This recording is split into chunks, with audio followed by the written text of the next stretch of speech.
Good morning, Lincoln High School. Today is Wednesday, September 11th. I'm Luke Joyce, and this is The Den. We have a special Patriots Day edition of The Den for you. Let's begin with today's lunch.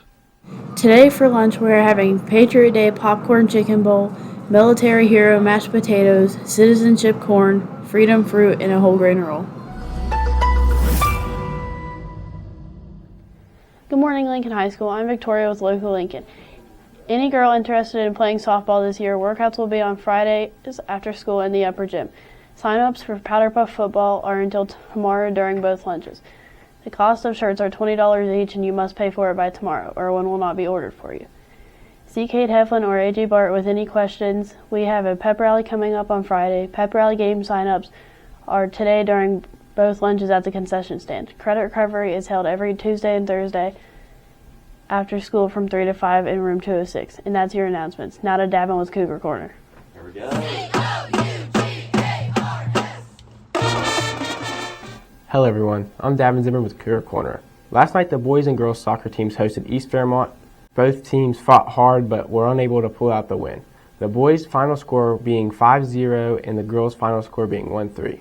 The golf team took on North Marion and East Fairmont, with Chesney Blows getting a low medalist and Luke Joyce and Levi Belcastro shooting in their 40s. Yesterday, cross-country team had a meet at Liberty. The boys' team placed second.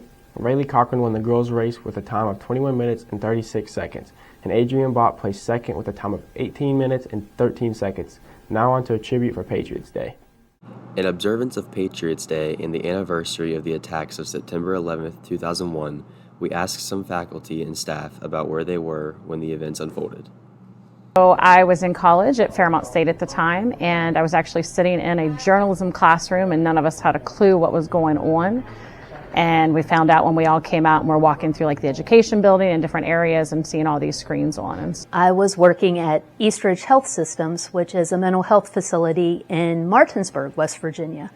And we got news that the first Trade Center was hit, and we didn't believe it was terrorism. We thought it was an accident. And just as the day progressed, more and more information came in, and we were just shocked.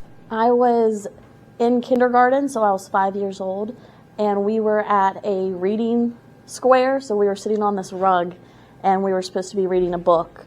Another kindergarten teacher ran into the room and told our teacher to turn on the television right now, and she did right when the second plane hit the second tower. I was in Morgantown, West Virginia. I was a financial advisor, and we were having our morning meeting talking about stocks, what was going on in the markets, and we were watching Bloomberg Live as we did every morning.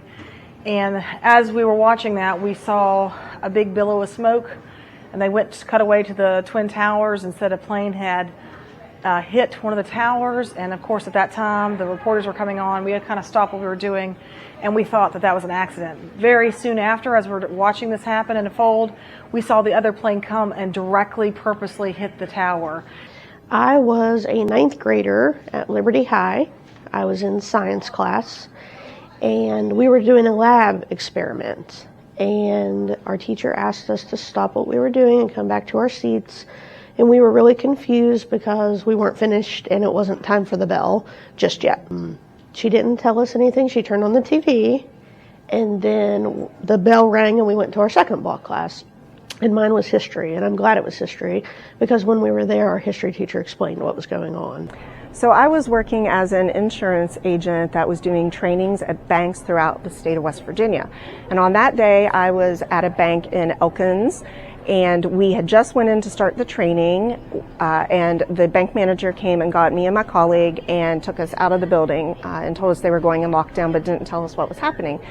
So we left, a little curious what was going on, so we went across the street to a restaurant that had TVs up, and then we were able to sit in there and watch as the towers fell and the planes hit. I was at Lumberport Elementary School on the third floor teaching fourth grade when my principal at the time, Mr. Vanmeter, came in and asked me if I had seen the news, and I had not. I was on planning, so we turned my TV on, and I actually watched the second plane crash into the World Trade Center. Something else that stands out about that day, all the kids were going home, at teaching elementary school, the younger kids didn't understand, and we weren't allowed to share with them why kids were going home, and that I had to stay there, and my kids weren't with me. So that made it kind of hard and kind of rough. Well, I was in Mrs. Toth's science class. I believe it was 7th grade, Lumberport Middle School. We were playing a quiz game that day where like you answer the questions and you shoot a little basketball in the net, and I was the one running the game that day. I remember I had a red shirt on, and I remember throughout the day a lot of students were getting checked out, and I didn't understand why. All they told us was that a plane had hit a building in New York City. Old deputies would tell us the story of that day on September 11th that someone of power, I don't know if it was the president, vice president, speaker of the House, but somebody landed at the Bridgeport airport, and the sheriff's office and the Bridgeport police did this escort motorcade to the FBI centers. Today we have a very special announcement regarding Ashton Fulton.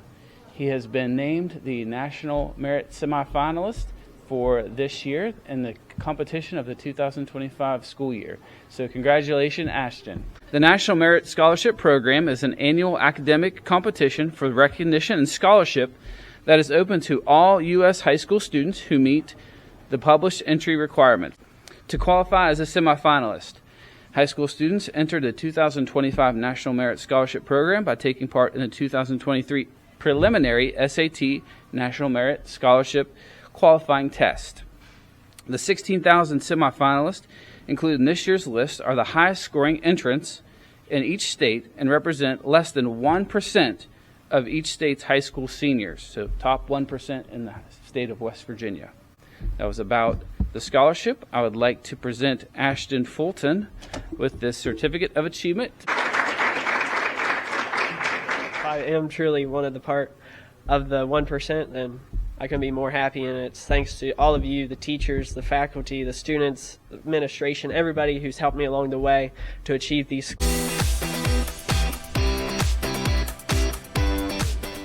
Good morning, Lincoln. It looks like I spoke too soon about the fall. The current weather is 70 with clear skies. Although the leaves are falling, the temperatures are rising. When we leave school, it's going to be a hot 89.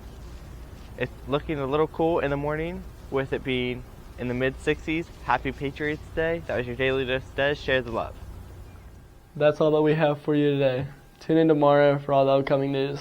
That's it, Lincoln High. Happy Patriots Day, everyone.